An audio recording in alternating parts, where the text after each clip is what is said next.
Okay, here's another tales to tell. I have several of many stories. So, I was working at a men's jail. The time I was working there was the second most dangerous jail in the United States. And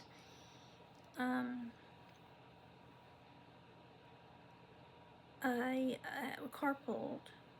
We carpooled a lot for several reasons, but sometimes being a female in a situation like that, it's nice to carpool. So anyways, we had carpooled in my car, and I hated to drive, which can't drive now anyways, but I always never really enjoyed driving. So any chance that I had to give the keys to somebody else, I was not driving. So that's what happened. And when my coworker and I were ready to go, it was late. I think we were doing 3 to 11 shifts. 2 to 10, 3 to 11, something like that.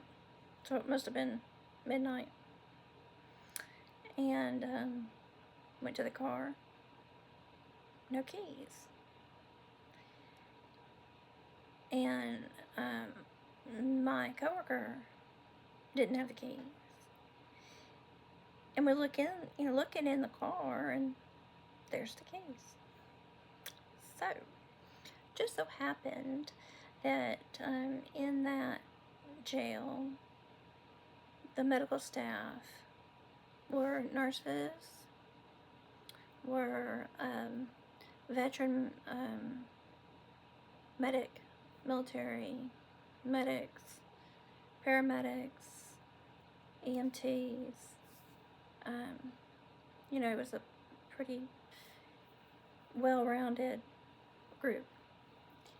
And go out to the parking, I'm out in the parking lot looking, and a family member of mine was in the law enforcement. So he's bringing somebody to the jail, and I'm in the parking lot with, I think it was 2 firefighters and a EMT trying to get into my car.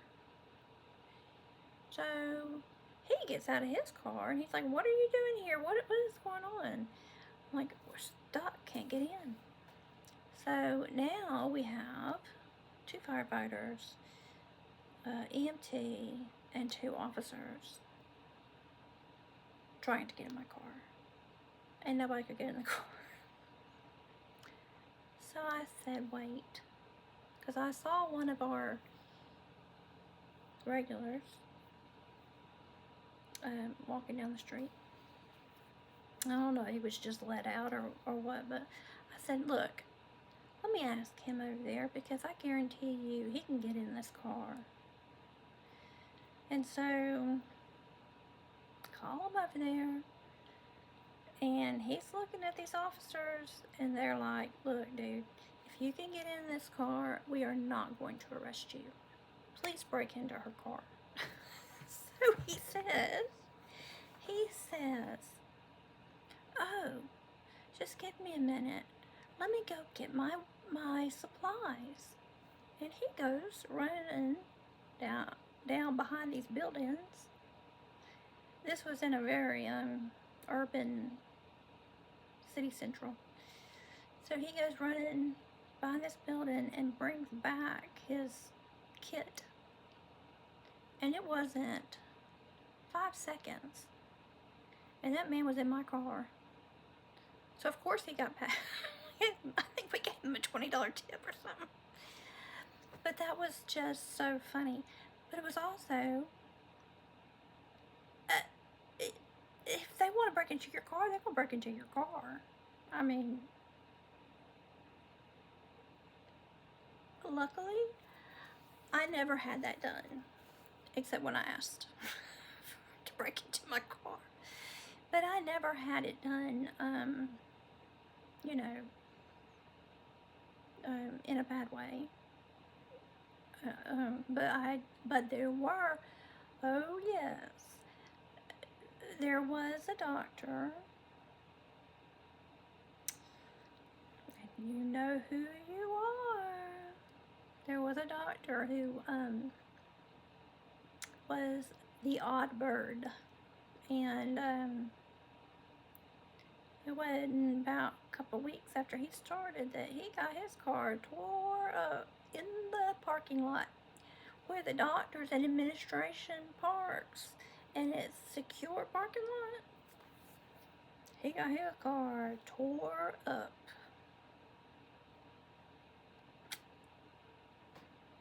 You know, most of the time, if you respect people and you're nice and you try to do right, you know, people, most of the time, people